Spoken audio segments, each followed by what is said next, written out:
Hello, everybody, and welcome back. After yesterday's podcast, we had to really get into certain things.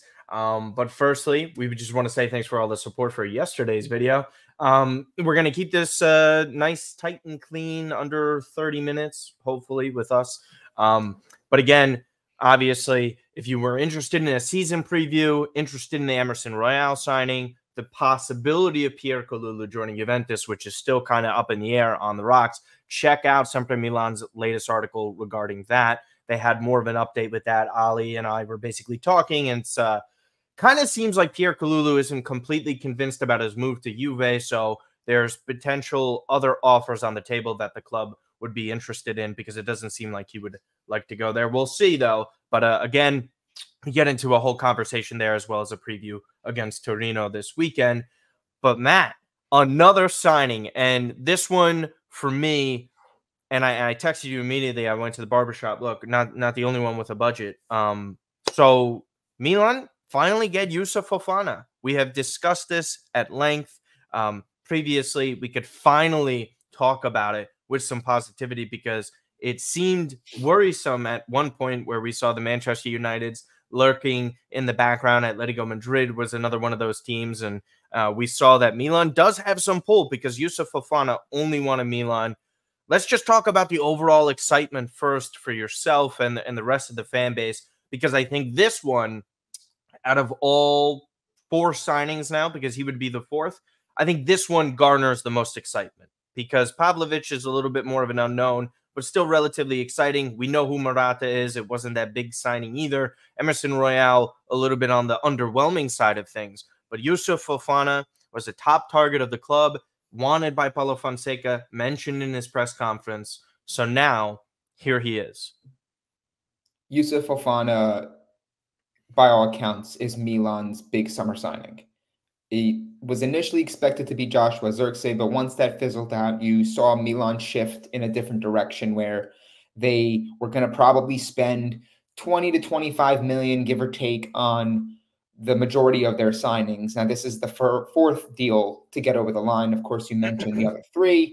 Technically five, right? If we count Jimenez. Yeah, but players that weren't here last year. So I think when you look at the total package for this deal, it's going to be around 25 million euros, including bonuses.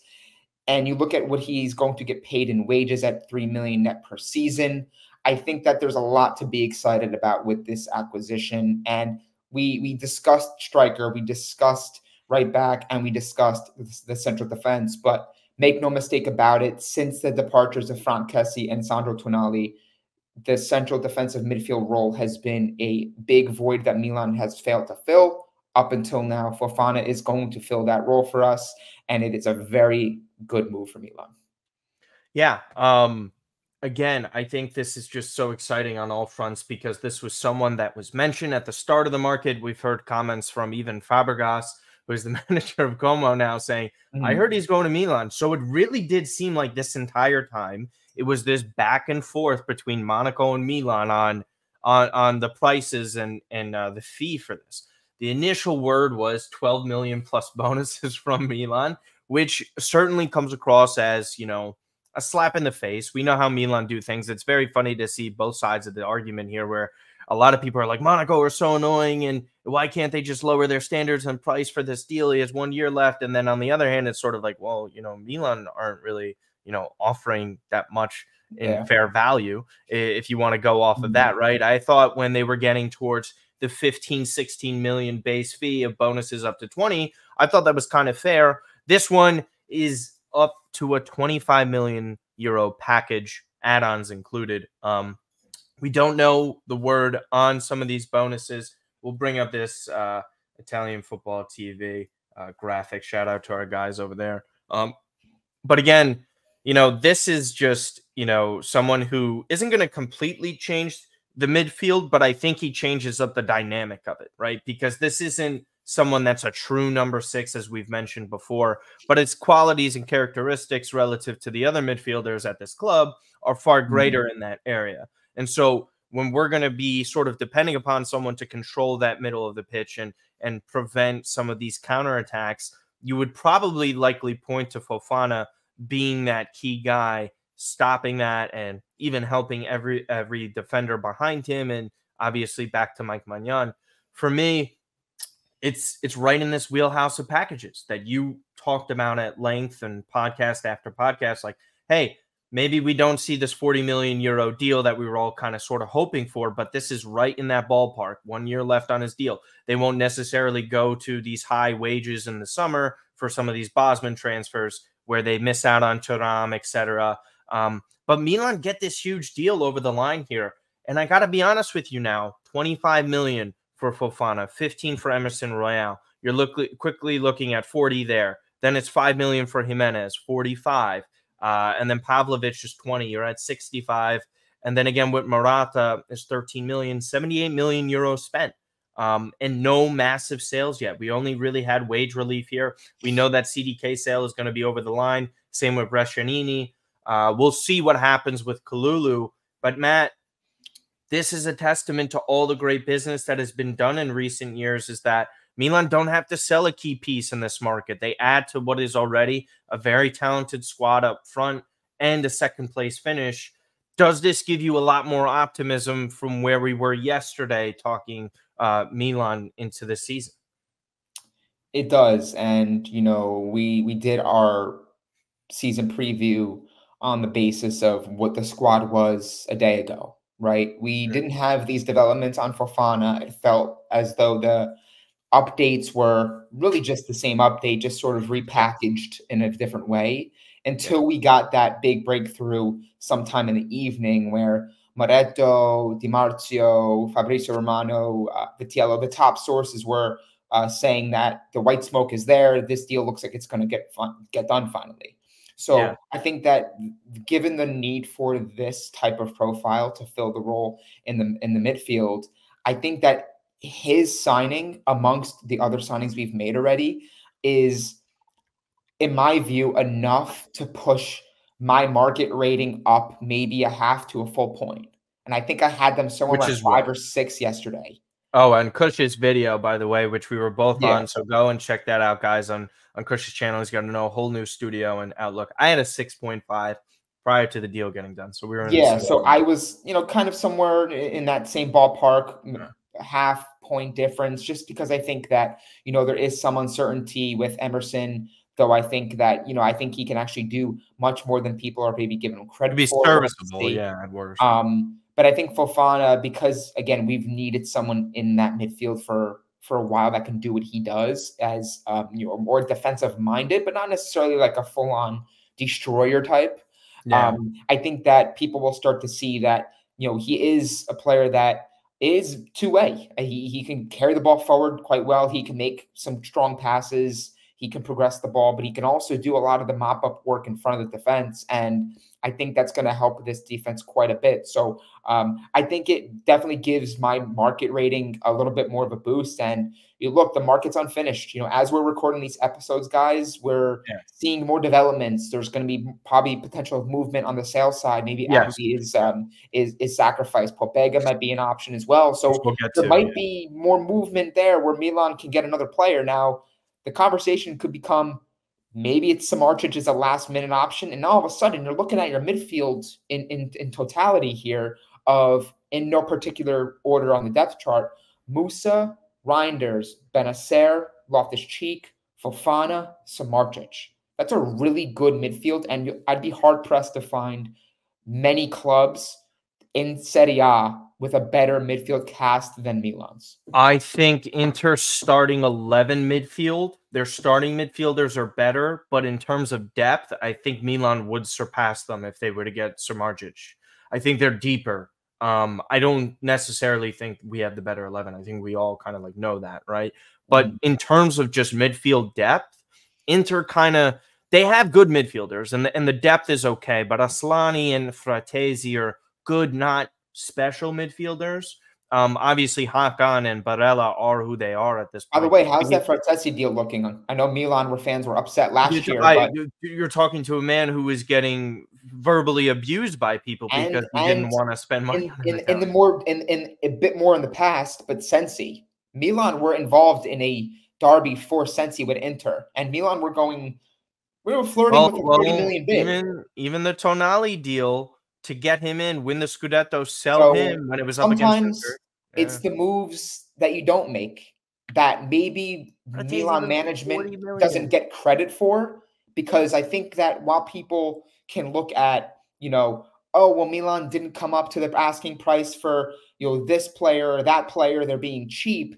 I Mm, think that they also need to get some sort of credit for standing firm on their valuations of players. And in actuality, it wind up working to their benefit when that yeah. player maybe doesn't work out or he doesn't fulfill his potential, because we could be having a different conversation about Fratesi in this time next year, where he might be on his way out. They might be So, thinking we need yeah, to get a yeah. different There player was in even there. rumors this year So with Roma. So, like, if you think about it, 40 million in a total package for Fratesi, right? Just the valuation of yeah. it. Because I think another player went in that direction. I'm drawing a blank. Could have been Pinamonti. But, right? So 40 million there, Matt. Youssouf Fofana, 25 million. Morata, 13 million. So if you have money to spend, they save 2 million euro, okay? And they get two players like that who are clearly better than Fratesi. So I think it's good business by Milan.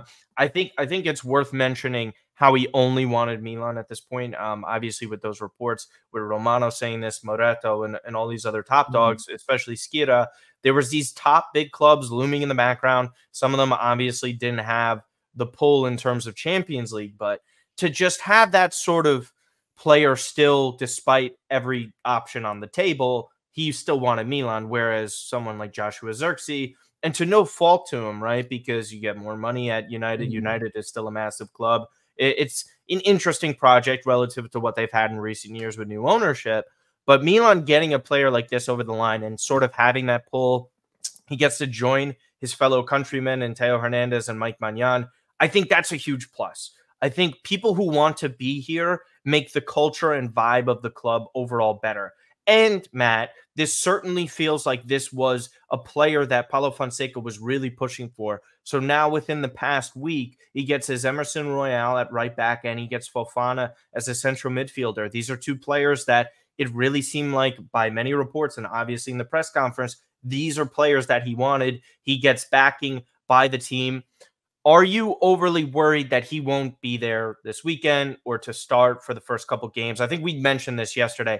I'm not too worried about it. I know a couple of our friends and buddies were they're off by it because they'd rather have everybody in at the first week, and we get that. But the team that Milan have in place could easily take care of Lazio, Parma, and Torino. So are your idea of how he's slowly going to get integrated into this, because it feels like Reinders and Benacer, as we mentioned yesterday. So with Fofana here, do you anticipate him starting in like September, probably after the Derby or something like that? It's difficult to say. I think that, obviously with Fonseca having observed the majority of his team, he has an understanding and grasp on what players can and cannot do in his system. So I think that it's only natural for him to be playing a more familiar 11. I know Vito from Milan Reports, that I work with very closely. He actually, was on Sport Italia talking about like the calcio mercato and talking about Milan Yeah. yesterday. You guys can go check out their timeline for those details. But he was pretty much saying that it wouldn't surprise him if Salamakers actually started. And I know that might kind of alarm people because you're thinking, well, we have Pulisic, we have Chukwueze, we have all these guys. Why is Salamakers potentially starting? Pulisic trained aside from the team, I think yesterday. I think he returned to the group Today. today to Today. train. So I think that with, look, with a very long season, with Milan having options, with him having seen Chukwueze quite a bit and being very happy with what he saw this summer. And the same thing with Alexis Salamakers. I think Fonseca is in a position of luxury where he can say in this first game, look, if Pulisic isn't quite ready to get the start, I can put, Alexis or Chukwueze, I could put some of these other guys in there and they'll do a job for me. And I think it's a testament to the confidence he has in a lot of these players, but also the confidence he's had in his approach to observe and judge and see where players fit within his system.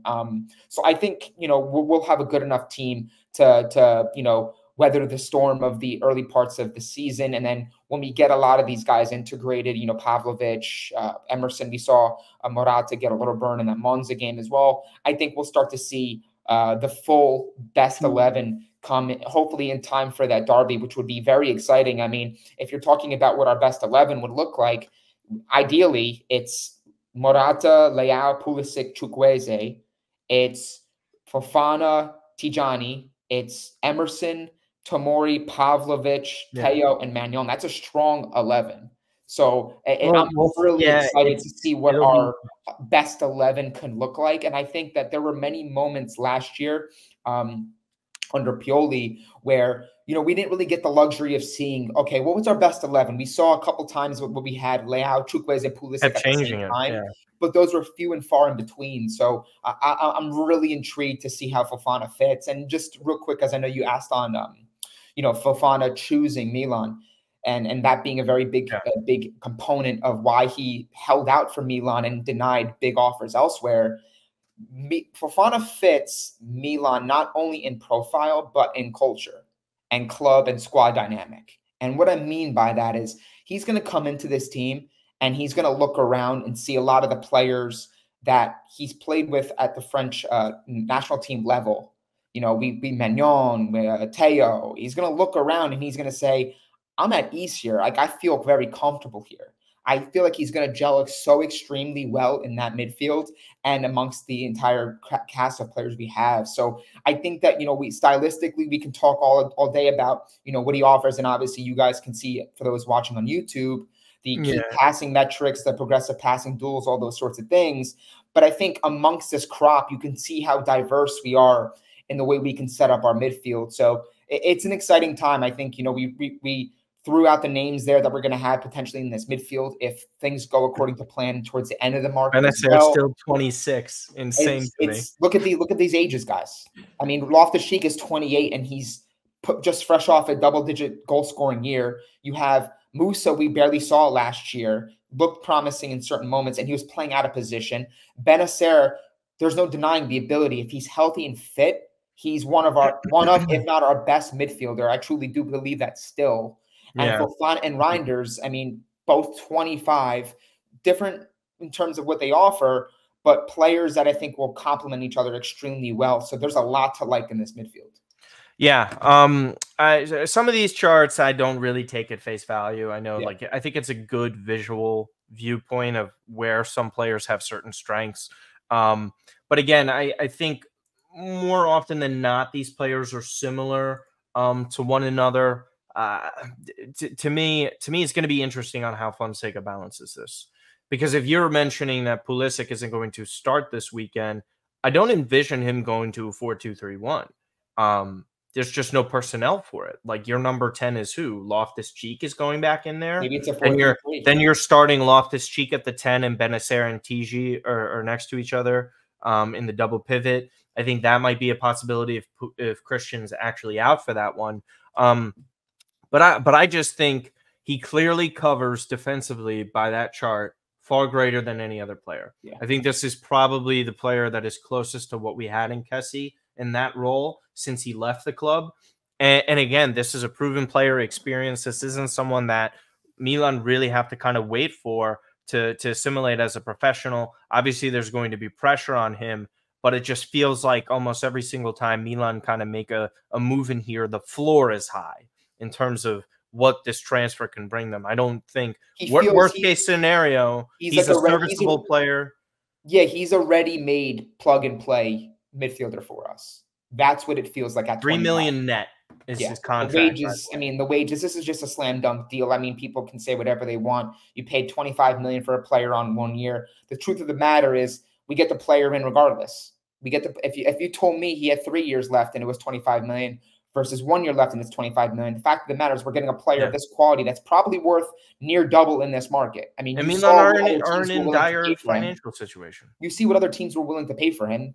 It's 35 million, 40 million. Like, those are the offers that Monaco rejected because they know Fofana wanted to join Milan. So this isn't a player that's worth 25 million. He's worth more than that, and he's 25 years old, guys. He's 25 years old. In his prime, he's still a player. He's a player that can grow within this project, and he comes in at a very crucial time. And that's what I told Kush yesterday in his video, that, he's joining this team when a lot of the other players that we saw in the midfield, similar ages, And then also you look at Rafa, Teo, you look at a lot of other players, Tomori within this team, Martino, they're all 25, 26.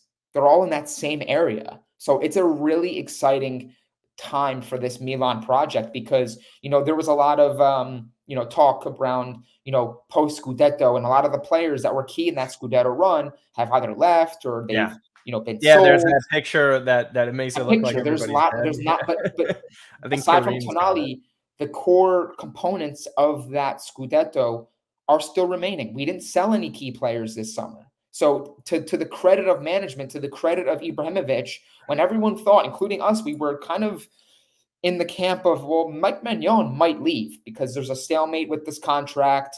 There was talks of Teo, and Ibrahimovic doubled, tripled down at every turn and said, those players are not leaving. Yeah. Those players are not leaving. And I think that's really positive for Milan. And you can see it. It feels morbid and grim, but there's not a lot of players It's in that crazy. team It's that you see there actually that are insane. still. That's an insane squad turnover. I Yeah. know. Well, Florenzi's there; he's hurt, and then obviously Kalulu's still technically here. But it's great. It's actually insane how that is. Yeah. So for me, I agree with you. Again, Milan are still in very good financial position. They're not just that ambitious and overzealous type of market that I think a lot of people still want to see, and they're misdirecting their anger towards management. And I understand where anger towards management is. And I think a lot of that stems from how Paolo Maldini was shown the door ultimately. So, yeah. And with that, we're talking about that picture over there with all these players leaving. This seems like another midfielder has to go. And it's only because, not that they have to, because it makes the most sense squad-wise. Yassine Adli, Tommaso Pobega are the two headline examples in the midfield, right? I think if anyone else were to leave, it would have to be well over 30 million offered, or at least 30 million offered, like Loftus-Cheek, Musa, whatever. Like if people want to like throw that out there as possible midfielders to leave, that'd be the only way it would happen. Whereas Yassine Adli, Tommaso Pobega, cheaper options to be had on the market for other teams that could kind of see them as a fit. Whereas for Milan, they don't really have space here. Pobega, he could probably stay because he's Italian, homegrown talent. Whereas Yassine Adli, let's face it now, this is the second manager in here. They're not overly in love with him. His attributes don't actually line up with Milan's style of play. And this isn't a slight on the player. It's just not a fit, right? Yeah. Like when you have someone who is rather slow athletically compared to these other players, technically sound, but not great physically as well in terms of strength. So it's tough for him to get minutes in this midfield where you're asked to press constantly and have great work rate because you're better off as a box-to-box midfielder. And Yassine Adli just simply isn't that. And maybe if there was a slower pace of play or a different system for Milan, you could see this player remaining within the squad. Ultimately, he has to agree to a move. There was rumors that Milan were willing to sell him to Saudi Arabia, of course, because the offers would be adequate in terms of fees. But if he's not convinced by it at where he is in his career, it only makes sense that he doesn't want to leave for a spot like that. He'd rather go to a spot where he could, build something, which was Brentford is one of those rumors. I wouldn't be shocked if he goes back to Ligue 1. But ultimately, I think he's the odd man out. Whether or not they get this deal over the line and he's fully convinced by something remains to be seen. Could be a similar situation to Krunic where he could probably leave, but they just don't find the right deal for him, even though there was a right deal for Krunic. But the point remains, Adli seems like the odd man out here. And Pobega possibly, like, I'm not sure what Udinese think about him, but it just feels like he's the right guy to go in a counter move for Samardzic. So I think, and Kone too, Matt, I think is still on the table. I think that one, I think he plays for Mönchengladbach. So he's more in that similar role to Samardzic. I think those two are on the table for players that could be incoming. Even Di Marzio said this, and he's been a little spotty, but he did say, look out for Tammy Abraham, look out for Chiesa still, and look out for Samardzic. and they're trying to evaluate these options. But it seems like, again, the direction that Milan are heading in are a sale. Do you anticipate Adli and or Pobega to go? And I think it would probably be just one, right? Yeah, I anticipate those deals. I think Adley he's got a great attitude. He's got great spirit. I think he's the type of player that Milan are going to try to do right by him. I think obviously they have their own interests in getting a substantial fee and getting as much as they can.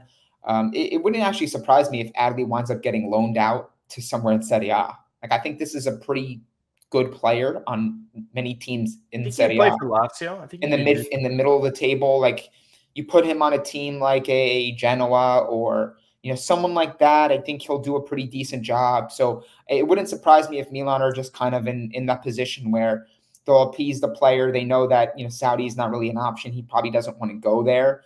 Premier League, the interest might have cooled, but maybe in the last week, in the coming days, he says, hey, what about somewhere in Italy? Like, what about Genoa? What about Verona? What about some of these other teams? How does that work for you? Or conversely, as you just mentioned, maybe he's a make weight to drive down a price in a Samardzic deal.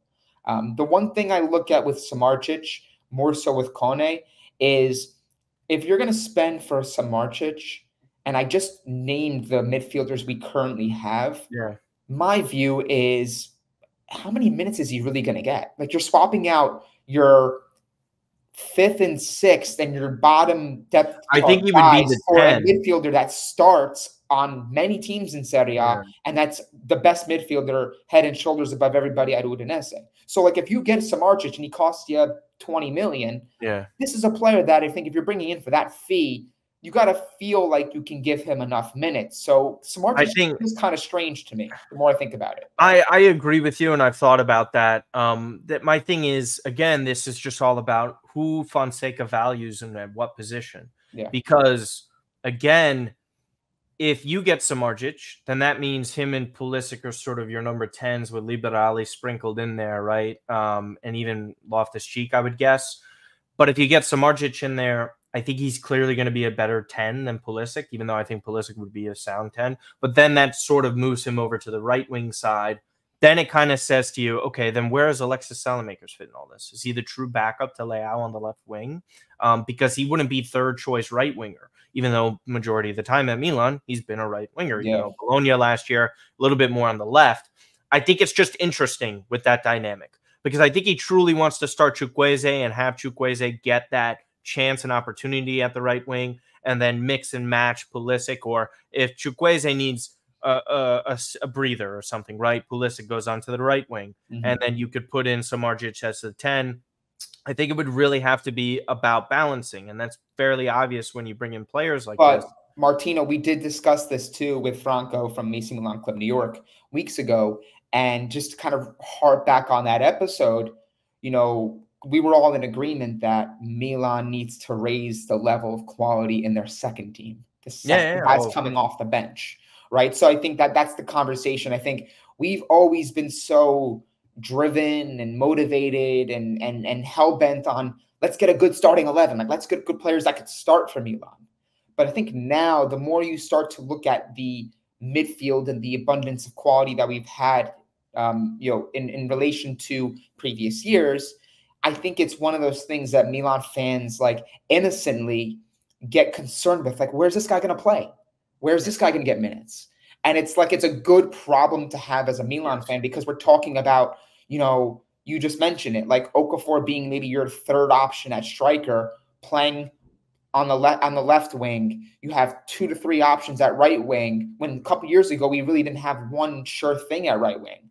So like it's a fun conversation to have, because you start looking up and down this team and you're like, and Milan's got a good crop of players that can come off the bench and not just do a job, but do a really good job that you can feel confident putting into games depth in midweek or the Europa League or the Champions League, where, let's say Pulisic can't go or start in a Champions League game.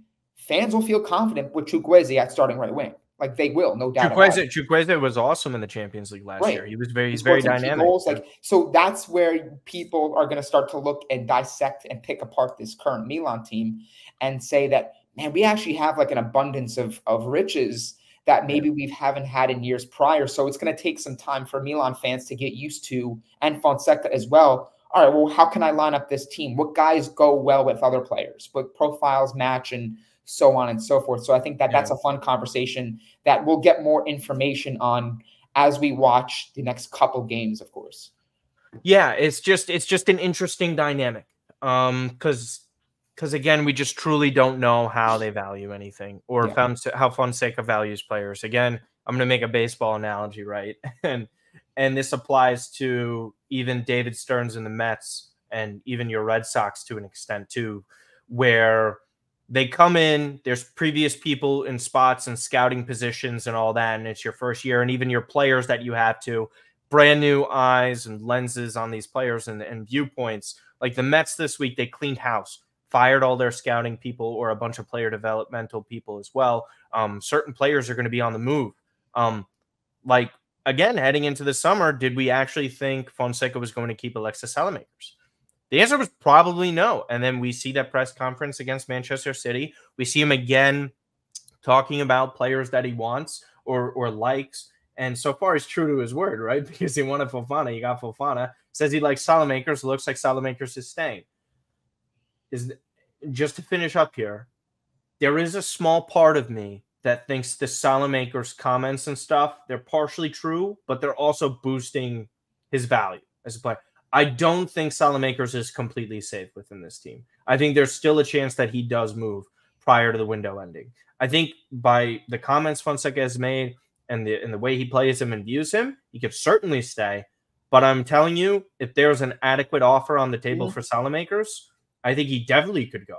But I don't think that's just it, though. I think that, you know, look, Fonseca's saying all the right things, and look, I think if Fonseca sees Salamakers enough to the point where he's like, he's done a good job, and I think he has done a good job in the summer friendlies, then obviously you probably keep him, because I think that at this point the offers have either been few and far between or inadequate for what they view and rate the player to be. But this is a player that has been liked by 3 straight coaches. Pioli liked him. He was part of it's a coach's dream. Coach's dream. You know, Mota liked him at Bologna, helped him get Champions League, and you know, Fonseca's liked him. So I think the attitude is there. He's a type of player that is a great locker room guy, and what he maybe lacks as far as, you know, his production in the final third and all those sorts of things.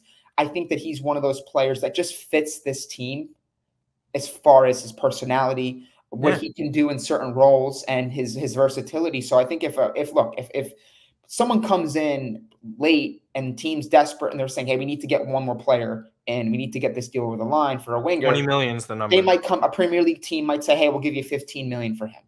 I don't think Milan's going to be like, this guy's untouchable. No, but I think that you think they sell him if it's 15? I think it would have to be 15 and bonuses for them. It would be, I think 15 to bonuses would be a pretty fair deal for Salamakers. I think that he, in the right team, can do quite a bit for you. Again, if you're expecting him to be this sort of goal-producing assist man, then no. But I think that, you know, look, Milan's looking at their options and thinking like Kalulu didn't feel like an opportunity to sell last week. No one was really saying Kalulu's gone. Like we should sell Kalulu. So things kind of develop very quickly, guys. And because we haven't, and on the purchase side, because we haven't heard of, well, you know, the Samardzic track is cool, we haven't heard anything on that, or we haven't heard anything on Adley, it doesn't mean that all of a sudden is going to have to start at ground zero in negotiations. Milan, I think, have done a lot of the legwork for Kone. They've done a lot of the talks and negotiations with Samardzic and his father, who was his agent, and Udinese. So I think they've laid the foundation for what could potentially be their last move or two. I think it's only going to be a matter of, you know, they have to get the sales side done first. Yeah, it's all opportunistic. It's all opportunistic. We got a couple weeks left, so I think things can happen very quickly. It wouldn't surprise me after one match day that next week these Serie A teams and a lot of these teams around Europe who play their first games get a good understanding of their squad in match day one, and they see things immediately and they're like, okay, we need a winger. We need someone here. I agree with you. And then they go out there, and then maybe that opens the window for guys like Adley, Salamakers, Pobeda, You know, I think you're right. Alo Torre is another one that's been linked to, I think, Etienne, San Etienne. So hopefully he does that. The only Yeah. one right now is just Origi is just sucking the Soaking soul up out of money. this Yeah. guy. Hey man, I get it, right? But anyways, we appreciate you guys so much. It's been a lot of fun. Thankfully, we finally got to do a podcast like this where it's just centered around super positive conversations, no real negativity going on with this. Again, at that Milan Pod on Twitter, that Milan Podcast, Spotify, and Apple. Follow us, give us a 5-star review on there. Again, if you're new to the channel just today, go and check out our latest podcast that just happened yesterday. And then we had a previous podcast talking about the possibility of Chiesa. Prior to that, we have our season preview and the Torino preview. For the past one, we discussed Emerson Royale and the prospect of Pierre Kalulu leaving. For the last episode, again, we were both on Kush's latest YouTube video, so go and check out Football Kush over there. He had Old Hard Rossonero on, Fabio from Milan Coast to Coast, Milan Weekly Podcast, obviously great friends of us as well, Sempre Milan's podcast, MLM podcast as well. And again, just we appreciate all the support that you guys have been giving us. Just keep it rolling because we're going to keep growing as well. And it's very exciting for the both of us who have been doing this for a very long time now. It feels like. So again, all your support is greatly appreciated. And tune in. Let us know your score predictions for this weekend and rate the Mercato on a scale of 1 to 10 in the comments below. Other than that, Matt, no other final things, right? Because you said everything yesterday. Yeah, we said all the go watch yesterday's episode. Just go watch yesterday, please. Yeah. And watch all of this. Other than that, take care, guys. Bye.